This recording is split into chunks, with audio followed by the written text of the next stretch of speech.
Tô de volta com o programa de mulher e agora para trazer uma informação séria para vocês que nos acompanham, entretenimento acima de tudo aqui no nosso programa, mas também, claro, tem informação, viu, pessoal? A gente vai trazer informações agora com relação à síndrome de burnout.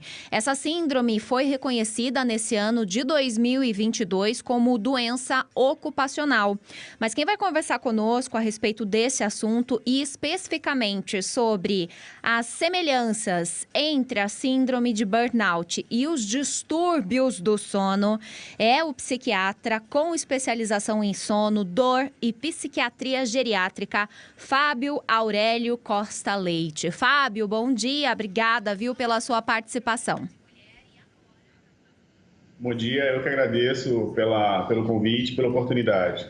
Bom, eu queria conversar com você com relação a essa questão das semelhanças e tem se falado bastante com relação a isso, né, nos últimos dias, até por conta dessa alteração, o burnout reconhecido como doença ocupacional. Mas, enfim, eu queria que você falasse, né, tem muita gente que tem dificuldade para dormir, tem distúrbios do sono e quando o paciente é diagnosticado também com burnout, ele também tem essa dificuldade, né? Sim, na verdade, o burnout é uma doença de exaustão, é um quadro em que o indivíduo fica exausto por conta do ritmo de trabalho, do ambiente de trabalho, ele vai minando todas as suas capacidades de resistência, de suportar o estresse, a pressão, a um ambiente às vezes insalubre até adoecer e não conseguir mais desempenhar adequadamente suas funções. E uma das funções, uma das áreas que acaba sendo comprometida é a parte do sono, porque com toda a pressão, a ansiedade, o paciente fica, às vezes, isso é muito comum agora, foi muito comum no período da pandemia com home office, o paciente acaba levando muito trabalho para casa, antigamente levava trabalho para casa, né? Durante o home office o trabalho estava em casa. Né? Ou seja, trabalhava no ambiente que seria um ambiente de descanso, de tranquilidade, de afastamento do ambiente de trabalho. Então, o trabalho acabou invadindo a casa. E isso, com certeza, perturbou muito, porque a cama ficava muito próximo, digamos assim, do ambiente de trabalho, uma mesa, um escritório onde o paciente estava trabalhando no ambiente doméstico. E como ter essa diferenciação do burnout e também desse distúrbio do sono, já que essas duas doenças, elas se misturam muitas vezes nos sintomas, né? É possível? Então, na verdade, o que a gente precisa ter são duas variáveis em mente. A primeira variável eu tinha um sono de qualidade? O meu sono já era um sono realmente satisfatório? Essa é a primeira pergunta. O meu sono piorou ao mesmo tempo em que piorou a minha relação no trabalho? Então, primeiro eu preciso haver uma percepção temporal da piora do sono ou da piora do humor, da disposição em relação ao trabalho, que são características do burnout. Essa é a primeira coisa. Pode haver uma comorbidade, ou seja, a pessoa já ter uma alteração do sono e desenvolver um burnout por conta do trabalho de forma pontual e, na verdade, uma acaba piorando a outra. Se o indivíduo tem só burnout, ele vai ter uma série de sintomas, pode até não ter um problema de sono, pode desenvolver pelo burnout. Mas se ele já era uma pessoa que tinha um problema de sono, uma qualidade de sono ruim, isso com certeza vai fazer com que os sintomas do burnout sejam amplificados e vice-versa. Se ele já tinha um sono de má qualidade, no momento em que ele desenvolve um quadro de burnout, com certeza a qualidade do sono vai ficar ainda pior. O brasileiro, de uma forma geral, ele dorme bem? Quanto tempo, em média, seria normal, entre aspas, que uma pessoa dormisse, doutor? Então, a média satisfatória é de 6 a 8 horas. Existem pessoas que dormem mais que isso, que nós chamamos de grandes dormidores. Existem pessoas que dormem menos que isso, que são os pequenos dormidores. Com relação ao sono, o advento da internet, o advento de redes sociais, fez com que as pessoas invadissem muito a noite. O período de pandemia, com certeza, fez com que as pessoas invadissem muito a noite com relação ao trabalho, a estudo, a uma série de atividades. Existe também uma diferença entre o ambiente urbano e o ambiente rural com relação ao horário de começar a dormir, o horário de acordar. Porque na cidade você pegar uma cidade como São Paulo, por exemplo, é uma cidade que tem uma movimentação, uma atividade muito grande. Se você for, por exemplo, para o interior do Acre, em lugares onde você não tem tantos atrativos, não tem shopping, não tem cinema, as pessoas acabam dormindo mais cedo por conta de pouca oferta de estímulo noturno. Via de regra, durante a pandemia houve uma alteração muito grande no padrão de sono do brasileiro, na verdade do mundo inteiro. Nós ainda não temos assim, muitos trabalhos mostrando isso, mas com certeza houve uma piora de forma geral. Com relação ao sono do brasileiro, o brasileiro ele não tem uma noção da qualidade ruim do sono. Nós temos aqui no consultório pessoas que nem percebem que tem insônia.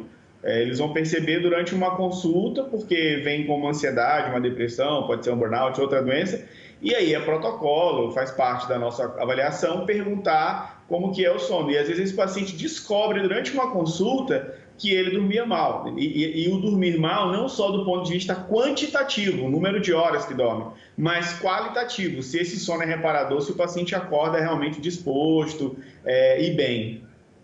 Doutor, o senhor citou essa questão, né, dessas mudanças e dessa percepção de que o mundo todo, acho que passou a dormir não tão bem por conta da pandemia, e isso tudo influencia, né? Algumas pessoas são mais sensíveis, é claro, à situação, muitas vezes problemas econômicos, perdas na família, até por conta da pandemia, podem influenciar no sono, né? E é possível não só ter esse diagnóstico, enfim, mas como que é o tratamento de uma maneira geral para essas pessoas que ou têm burnout ou estão com distúrbios do sono, né?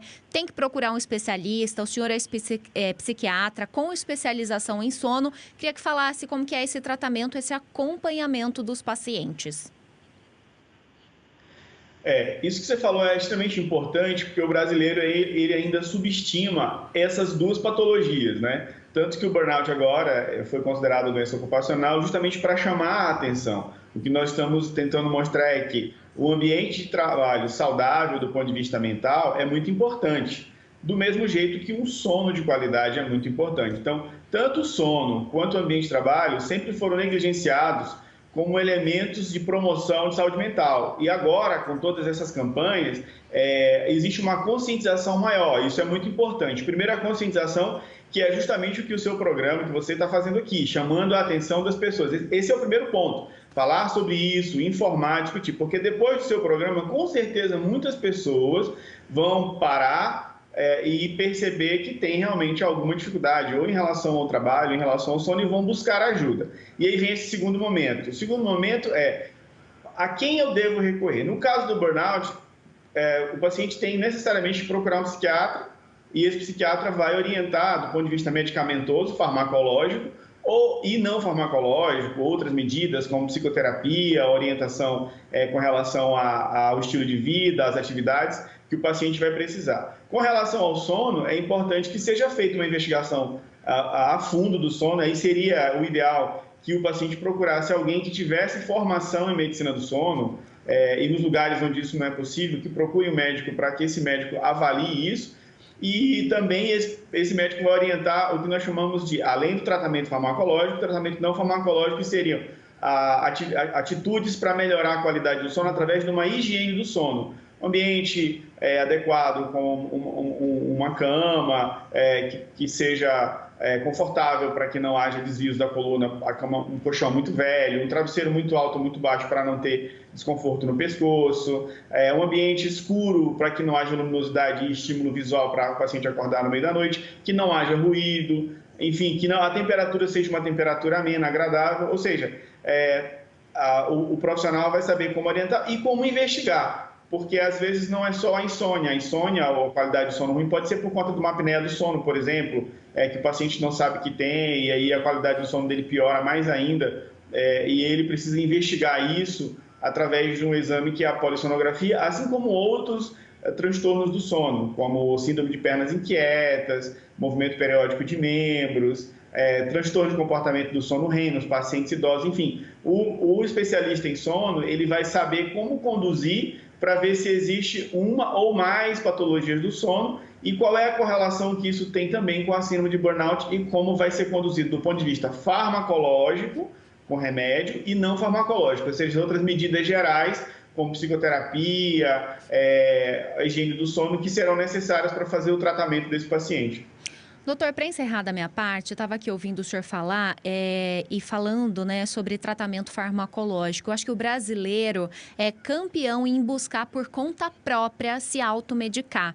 E ainda mais quando a gente fala, né, num distúrbio do sono, por exemplo, as pessoas falam, eu vou tomar um remedinho aqui, consegue ir com alguém que tem receita. E isso não é recomendado de forma alguma. Olha, perfeita, a sua colocação é perfeita. Os medicamentos, eles são substâncias que guardam em si efeitos colaterais. Eles são extremamente úteis e importantes para o tratamento quando o paciente precisa, mas eles são extremamente perigosos. Por exemplo, se um paciente tem uma insônia e ele vai usar um benzodiazepínico, por exemplo, e ele não sabe que ele tem uma apneia do sono, o benzodiazepínico ele relaxa a musculatura de orofaringe e vai piorar a apneia do sono e esse paciente pode ter um infarto dormindo. Ele pode parar de respirar dormindo e não acordar mais e morrer. Então, assim, as medicações elas não podem ser usadas sem orientação médica. E você falou muito bem, o brasileiro, infelizmente, ainda tem esse comportamento perigoso, extremamente prejudicial, que é buscar se automedicar. E com relação aos psicotrópicos, além desses efeitos colaterais, existe o risco da dependência. Muitos desses remédios usados para melhorar a qualidade do sono, para diminuir a ansiedade, são chamados tarja preta, que com certeza promovem a dependência química, a dependência de remédio, e também pode levar a uma síndrome de abstinência gravíssima, que pode levar até um quadro de convulsão. O paciente pode ficar sem tomar esse remédio, ter uma convulsão e cair em praça pública, no meio do trânsito, numa escada, e aí ter um acidente de trânsito, bater a cabeça e precisar ir para a UTI. Enfim, isso que você falou é extremamente importante. As pessoas precisam procurar ajuda com quem tem qualificação, conhecimento, para que isso seja feito, essa medicação, essa prescrição, o tratamento seja feito de forma segura. Dr. Fábio Aurélio Costa Leite, psiquiatra, falando conosco então sobre essa questão, burnout, os distúrbios do sono. Agradeço o bate-papo com muita informação aqui nessa manhã, doutor. Bom dia. Bom dia, eu que agradeço. Um forte abraço, até a próxima. São 8h mais 37. Assunto importante para a gente debater e trazer aqui, sempre através dessas entrevistas. E agora, tá na hora de música, hein, minha gente? Bora!